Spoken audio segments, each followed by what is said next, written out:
जो कंपनीज मैं आपको आज बताऊंगा ना, वो कंपनीज पहले स्मॉल कैप थी, बट बिकॉज उन्होंने ग्रोथ तगड़ी दी, भाई तगड़ा पोटेंशियल था, वो मिड कैप बन गई। और अब यही कंपनीज हैं जो लार्ज कैप बनने की कगार पे खड़ी हुई है। इन कंपनीज को चूज करने के लिए फिल्टर्स गोयला के बहुत सिंपल है। पिछले 5 सालों के लिए sales growth should be more than 15%, profit growth पिछले 5 सालों के लिए should be more than 15%, ROE and ROCE दोनों पिछले 5 सालों के लिए शुड बी मोर देन 15%, और डेट इक्विटी 0.7 के नीचे। और गोयला ने पहले वीडियो बनाई थी, आपने उसको इतना प्यार दिया कि मैं क्या बताऊं। तो बस आपको पता है ना, सारे रिसोर्सेज, फैक्ट्स, डेटा के लिंक्स मैंने डिस्क्रिप्शन में डाल रखे हैं, सो दैट आप खुद रिसर्च कर पाओ और खुद के लिए सही डिसीजन ले पाओ। अब शुरू करते हैं।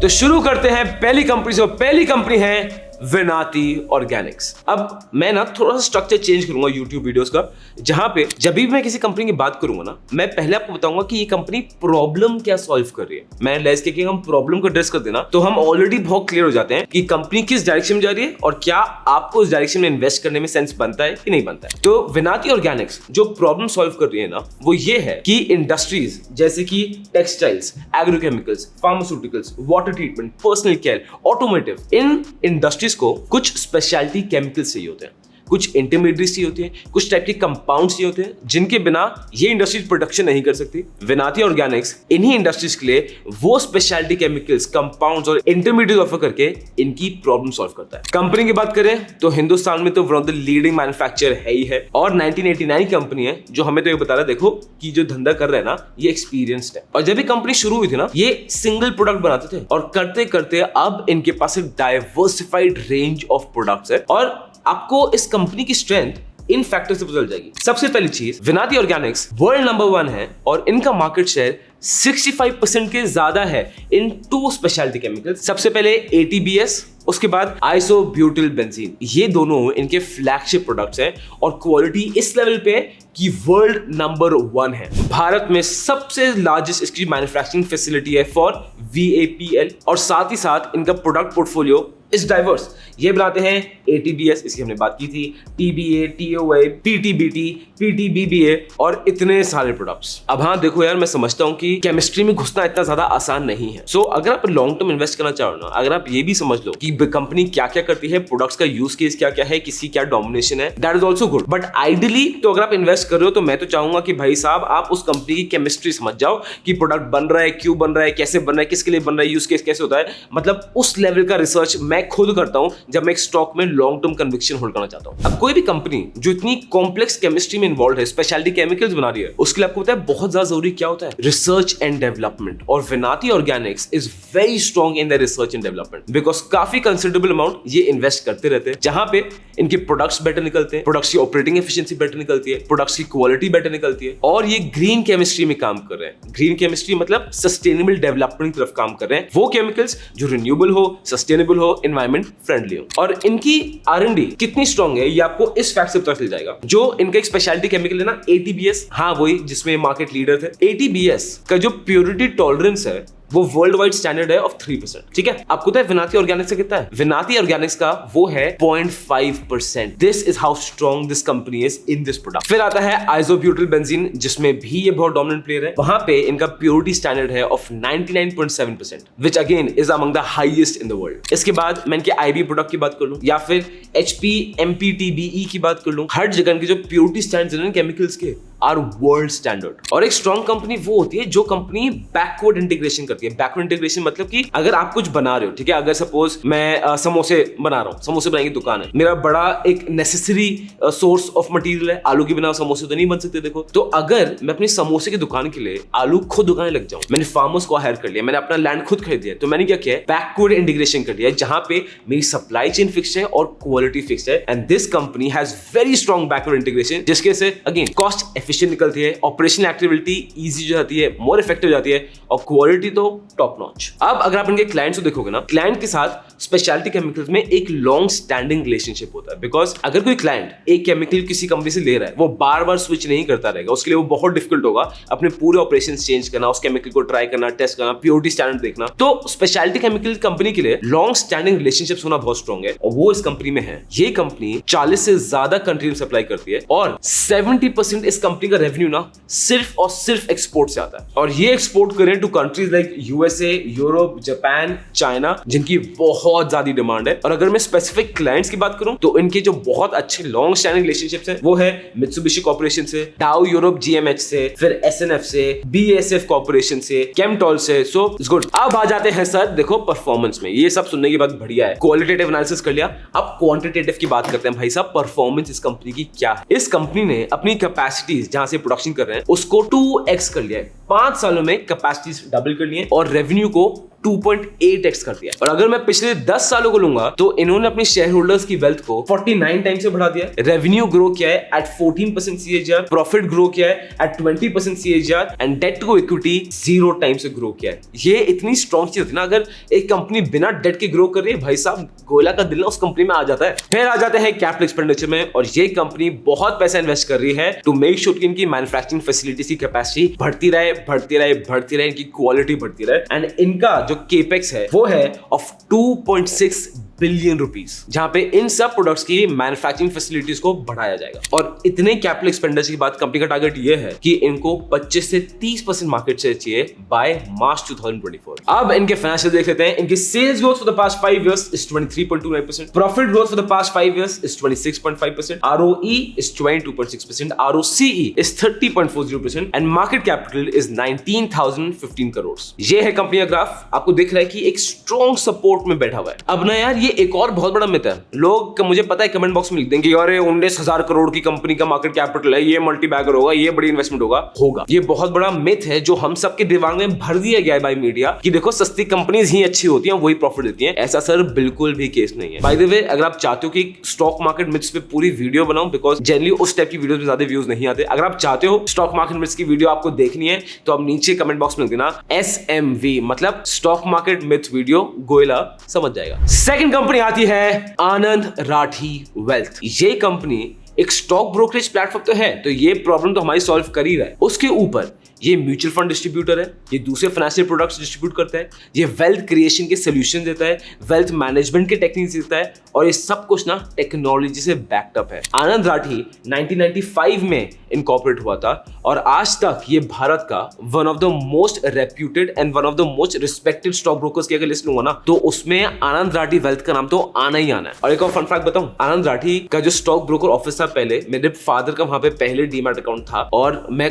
उस आनंद राठी के स्टॉक ब्रोकर ऑफिस में बहुत ज्यादा गया हूं। अब मुझे पता है आप क्या सोच रहे हो कि गोयला आनंद राठी, ये भाई ये पुराने ब्रोकर का टाइम खत्म, अब टाइम है नए ब्रोकर्स का, डिस्काउंट ब्रोकर्स का, like Zerodha, grow, up stocks. Well हाँ भी ना भी, डिपेंड करता है आप क्या देख रहे हो। एक बार ये सुनो जरूर। अब इसको समझने के लिए ना एक डिस्काउंट ब्रोकर और एक इंस्टीट्यूशन ब्रोकर, आप इनके वर्किंग को समझो, हाउ आर दे डिफरेंट। अब जो डिस्काउंट ब्रोकर्स हैं, ठीक है, इनका टारगेट ऑडियंस क्या है? फ्रेशर पीपल, जो फर्स्ट टाइमर्स इन्वेस्टर्स हैं, दोस पीपल जिनका इन्वेस्टेबल अमाउंट जनरली बहुत ज्यादा कम रहता है। क्यों? बिकॉज जब कोई आदमी स्टॉक मार्केट में पहली बार आता है ना, इन हिज अर्ली 20s और लेट 20s और इवन अर्ली 30s और 30s फॉर दैट मैटर, उसका मेन टारगेट क्या रहता है? सस्ता ब्रोकर चाहिए, मुझे उसका ट्रांजैक्शन चार्ज कम चाहिए, मुझे ब्रोकरेज कम चाहिए, तो दे लीन टुवर्ड डिस्काउंट ब्रोकर्स। तो आप देखोगे amount of demat accounts open होंगे इन अ डिस्काउंट ब्रोकर, वो बहुत ज्यादा होंगे, बिकॉज नए नए रिटेल इन्वेस्टर्स इधर आते हैं। अब इसमें दिक्कत ये है कि इन लोगों से ज्यादा डिस्काउंट ब्रोकर्स पैसे नहीं कमा पाते। क्यों? बिकॉज इन्वेस्टेबल अमाउंट इतना बड़ा है ही नहीं। तो जनरली जो डिस्काउंट ब्रोकर्स की आइडियोलॉजी है, मैं किसी का नाम लूंगा यहाँ पे, बट आइडियोलॉजी ये है कि अगर हमने किसी क्लाइंट को अपने साथ यंग एज में अपने साथ अटैच कर लिया ना, तो जब वो क्लाइंट बड़ा होगा और पैसे कमाएगा और प्रॉस्परस होगा, तो किस प्लेटफॉर्म को यूज करेगा? उस डिस्काउंट ब्रोकर के प्लेटफॉर्म को। And that is the time when they actually want to make money from their clients. जबकि आप एक इंस्टीट्यूशन ब्रोकर को लोगे ना, इनकी ब्रोकरेज महंगी होती है और ज्यादातर ये फ्रेश इन्वेस्टर्स को टारगेट भी नहीं कर रहे हैं। इनका जो मेन टारगेट रहता है वो टारगेट है HNIs, हाई नेटवर्थ इंडिविजुअल्स, जिनको ज्यादा पैसे देने से, ज्यादा कमीशन देने से कोई भी इशू नहीं है, उनको चाहिए कन्वीनियंस एट मैक्स। एंड इसलिए इंस्टीट्यूशनल ब्रोकर्स ना एक बहुत इंपॉर्टेंट रोल प्ले करते हैं। वैसे आप देखोगे बहुत सारे इंस्टीट्यूशन ब्रोकर्स हैं जिन्होंने डिस्काउंट ब्रोकिंग की रेस में आना बंद कर दिया, मतलब they are not trying to compete with discount brokers कि अपना वो और ब्रोकरेज कम कर दें,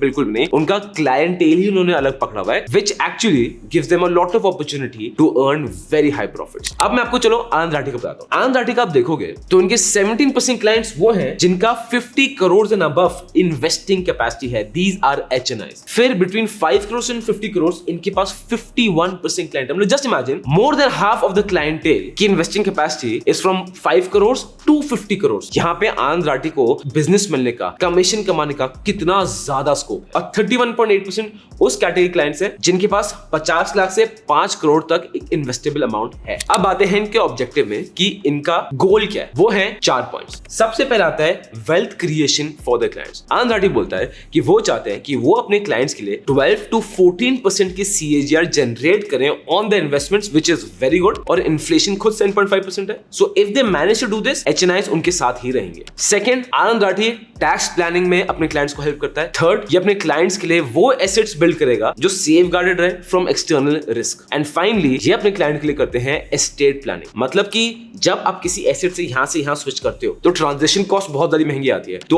उस कॉस्ट को मिनिमल रखने के लिए कैसे ट्रांजैक्शन करना है between the assets, that is what Anand Rathi helps the clients with. Basic 4 pillars. ये गोल्स हो गए क्लाइंट्स के लिए। खुद के जो इनके ऑब्जेक्टिव्स हैं, ये चाह रहे हैं कि इनका जो कॉर्पस है, आने वाले 6 सालों में जो पैसा इनके थ्रू इन्वेस्टेड है वो डबल हो जाए, और उस कॉर्पस को ये आने वाले 12 सालों में 4 टाइम्स कर दें फॉर देयर क्लाइंट्स। और एक और रिपोर्ट जो इनको सपोर्ट करती है, एक रिपोर्ट आई थी the wealth report 2022 Knight Frank की। उसमें ये मेंशन था कि इंडिया की जो मिलियनर्स हैं, they are expected to grow at 12% CAGR, making India one of the fastest growing wealth markets in the world. तो Anand Rathi is at a very strong position to take benefit of this. अब इसको थोड़ा logically और देखते हैं। अब एक HNI है, HNI को स्पेसिफिकली आप देखोगे क्या चाहिए होता है, उसको कम कमीशन नहीं चाहिए, उसको चाहिए एक रिलेशनशिप मैनेजर, एक बंदा जो बैक एंड कॉल पे हो। जैसे आप खुद देखोगे आपकी फैमिली में भी काफी एल्डर्स होंगे, and if they invest in stock markets ना, they would still prefer an institutional broker. वो अभी भी उस आदमी के पास जाएंगे, उस ब्रोकर के पास जाएंगे जिनसे उनका कनेक्ट है, जो उनके पास आए, उनको समझाए, उनका काम कर दे, उनको हेडेक लेना ही ना पड़े, टेक्नोलॉजी में ज्यादा घुसना नहीं है, उनको बस एक कॉल करो, सारा का सारा वो RM संभाल ले। RM होते हैं रिलेशनशिप मैनेजर्स, और आनंद राठी इन्हीं को बिल्ड करता है। जब आनंद राठी रिलेशनशिप मैनेजर्स को चूज करता है ना, तो या तो they hire only from the top MBA schools, या फिर दे हायर CAs, CFS, और वो भी वो लोग जो फर्स्ट अटेम्प्ट में सारे एग्जाम्स क्लियर कर ले, so that they have the brightest of the brightest. और इन RMs को और अपनी पूरी टीम में एक एंटरप्रेन्योर अप्रोच है, जहां पे आनंद राठी की पूरी टीम हैज द लिबर्टी कि ये खुद के बिजनेस प्लान्स बनाए, डिफरेंट स्ट्रेटजीज बनाए to acquire new customers, no matter वो कहीं भी ज्योग्राफिकली प्लेस्ड हो, दूसरे टीम मेंबर से कोलैबोरेट करें। और ये सब कैसे बैकअप है? ये बैकअप है इनके रेवेन्यू बेस्ड इंसेंटिव पॉलिसी से। तो जितना रेवेन्यू कोई भी इनका एम्प्लॉय अगर आनंद राठी को लाता है, तो आनंद राठी की ना एक अनकैप्ड पॉलिसी है कि आप अनलिमिटेड कमा सकते हो, जब तक आप रेवेन्यू ला रहे हो आप पैसे कमाओगे। तो this is encouraging a entrepreneurial spirit with in the company itself. अब क्वांटिटेटिवली मुझे बताना बड़ा मुश्किल है कि इससे कितना एडवांटेज हुआ है, कितना नहीं हुआ है, बट ये कल्चर ही कितना पॉजिटिव है ना। आने वाले टाइम में जो आनंद राठी की खुद के लिए गोल्स हैं, सबसे पहला, इनके पास अभी 8350 से ज्यादा फैमिलीज, मतलब किसी फैमिली का एक मेंबर का अकाउंट इनके साथ है, तो ये चाह रहे हैं कि दूसरे फैमिली मेंबर्स को रीच आउट करें। सेकंड गोल है कि और क्लाइंट्स लाएं। थर्ड गोल है कि रिलेशनशिप मैनेजर्स को और हायर करें। और फोर्थ गोल है कि अपने क्लाइंट के लिए ये सारे 4 ऑब्जेक्टिव्स ये कंप्लीट करें। और ये कंपनी में अचीव करना चाहते हैं a growth rate of 20% CAGR,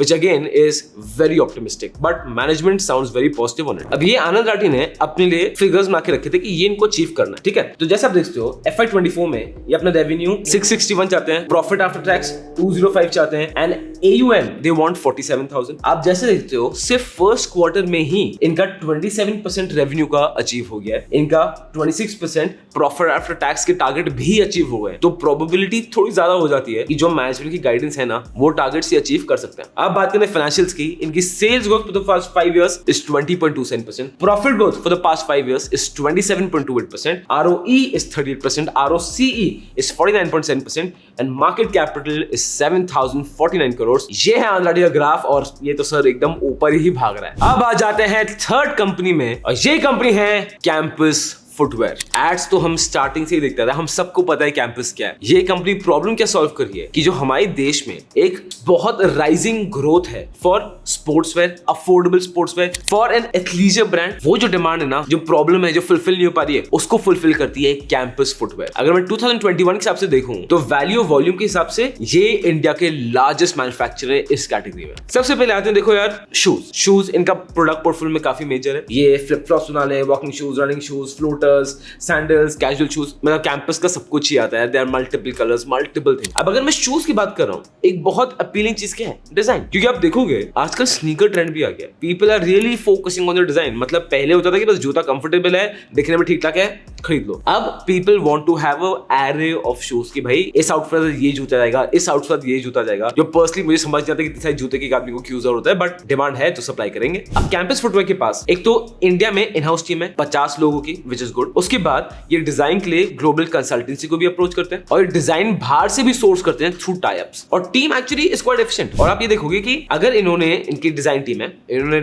set कर लिया कि इनको ये जूते का डिजाइन चाहिए, विद इन 120 to 180 डेज वो जूता शेल्फ में मिलने लग जाएगा आपको। तो from conceptualisation to final sale में डिफरेंस सिर्फ 120 to 180 डेज का है, जो एक्चुअली काफी स्ट्रॉन्ग है। एंड 2019 से 2023 तक ये 2800 से ज्यादा प्रोडक्ट्स ले आए हैं। और आप देखोगे आजकल ना कैंपस के जूतों में काफी नए नए फीचर्स भी आ रहे हैं, जैसे कि शॉक अब्जॉर्प्शन है, कोई रिफ्लेक्ट टेक्नोलॉजी है, ये एंकल टेक्नोलॉजी है। तो वो सारी चीजें भी आ रही हैं जो इंडियन कंज्यूमर्स को ना और भी अपील करती है। सेकंड जो होता है एथलीजर मार्केट। अब एथलीजर मार्केट जो आपने देखा होगा कि आज के एथलीजर वेयर क्या होता है कि ट्रैक्स पहन के लोग ऑफिस जा रहे हैं, लोग मॉल्स में भी आप देखोगे, हर जगह देखोगे, तो people don't prefer very strict formals, वो तो बहुत प्रेफर नहीं करते। पीपल ये भी प्रेफर नहीं करते जीन्स वगैरह पहनना। लोग क्या करेंगे, शॉर्ट्स पहन लेंगे, ट्रैक्स पहन लेंगे, लूज शर्ट्स पहन लेंगे। वो जिमिंग के कपड़े, स्पोर्ट्स के कपड़े रेगुलर वेयर में ज्यादा पहनना पसंद करेंगे। इसको बोलते हैं एथलीजर वेयर। और अब मानो ना मानो, इसका भारत में बहुत बड़ा मार्केट है, बहुत बड़ा मार्केट है। मैं आपको फैक्ट दिखा रहा हूँ। ये आप देखिए इंडिया की पर कैपिटा इनकम और हमारा स्पोर्ट्स एथलीजर मार्केट इस लेवल पर है। Look at US, look at China. और यूएस तो मैं इसलिए इसको पावर ले रहा हूं because US is a trend setter. जो भारत में स्नीकर्स का क्रेज आ गया, लोगों को स्नीकर्स, लोग 25,000 स्नीकर्स खरीदने को रेडी है। ये कहां से शुरू हुआ है? इंडिया से शुरू नहीं हुआ ये क्रेज, ये शुरू यूएस से ट्रेंड हुआ है। जो रैप कल्चर का ट्रेंड है वो शुरू यूएस से हुआ है, बिकॉज यूएसए के पास एक ऐसी बहुत इंपॉर्टेंट चीज है जिसकी वजह से वो सुपर पावर बने हुए अभी तक, वो है सॉफ्ट पावर। सॉफ्ट पावर मैं आपको एक बार समझाता हूँ। सॉफ्ट पावर वो होता है जब उस देश का कल्चर सब फॉलो करते हैं, उस देश का कल्चर बिकम्स फैशनेबल। जैसे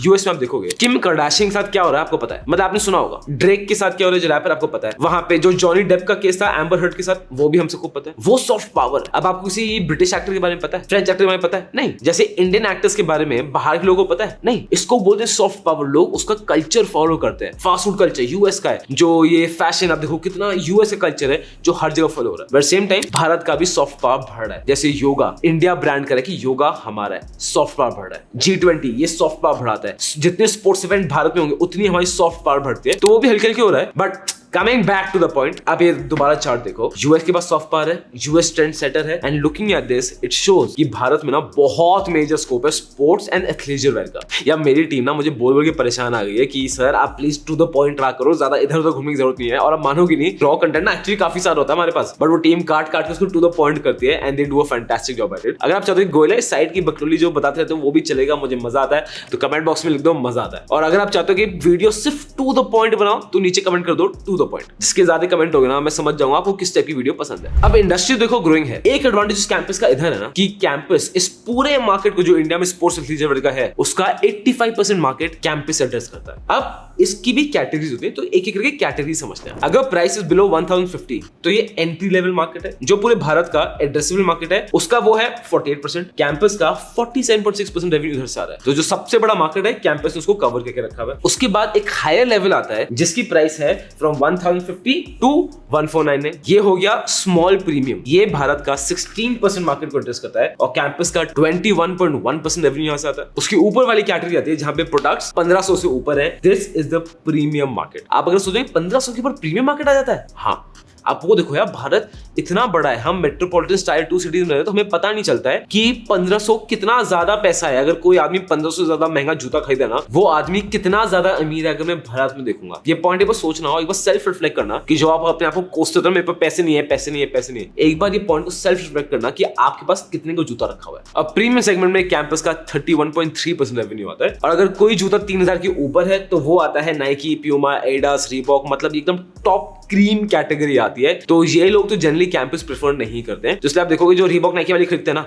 वो शायद कैंपस ना खरीदे, but Campus is trying to reach out to them. और एक और एडवांटेज इस कंपनी में जो है ना, ये कंपनी सर डिजिटलाइजेशन को आगे ले रही है, और ये बहुत स्ट्रॉन्ग चीज है। जब भी कोई कंपनी अपनी एफिशिएंसी बढ़ाने के लिए टेक्नोलॉजी को यूज करती है ना, तो ये कॉस्ट भी कम करता है, आपकी ऑपरेशनल इफेक्टिवनेस बढ़ाता है, आपकी प्रोडक्ट क्वालिटी बढ़ाता है, आपकी बिजनेस स्ट्रैटेजी बेटर कर देगा। यहाँ पे फोकस करना है, यहाँ पे फोकस नहीं करना है, ये बेचना है, वो नहीं बेचना, सब कुछ। ये क्या क्या सिस्टम यूज करें? सबसे पहले तो एंटरप्राइज रिसोर्स प्लानिंग, उसके बाद डिस्ट्रीब्यूशन मैनेजमेंट सिस्टम, फिर field force management, then point of sales, उसके बाद e commerce order management, retailers engagement application. तो उनको पता है कि क्या प्रोडक्ट चल रहा है, क्या नहीं चल रहा है, क्या डिमांड है, क्या नहीं है। मार्केट को असेस करके, डेटा को देख के, उसके हिसाब से they take their business decisions. और जो इनका सेल का प्रोसेस है ना, इट इज ओमनी चैनल, एक ओमनी चैनल प्रेजेंस है, which again gives them advantage, because of which ये 85% मार्केट को एड्रेस कर रहा है। आप देखोगे पहले तो ट्रेडिशनल जैसे होते हैं बड़े बड़े स्टोर्स, उसमें क्या होता है, मल्टी ब्रांड्स के प्रोडक्ट रखे हुए, वो कहां से आता है? डिस्ट्रीब्यूटर से। उसके बाद e commerce, exclusive brand outlets, modern trade, ये तो जो नए नए स्टोर्स खुल रहे हैं मॉल्स में डिफरेंट जगह, वो यहाँ पे बन रहा है। और खुद की वेबसाइट भी है जहां पे आप जाके इनके प्रोडक्ट्स खरीद सकते हो। आप जाते हैं फाइनेंशियल फिगर्स में, इनकी sales growth for the past 5 years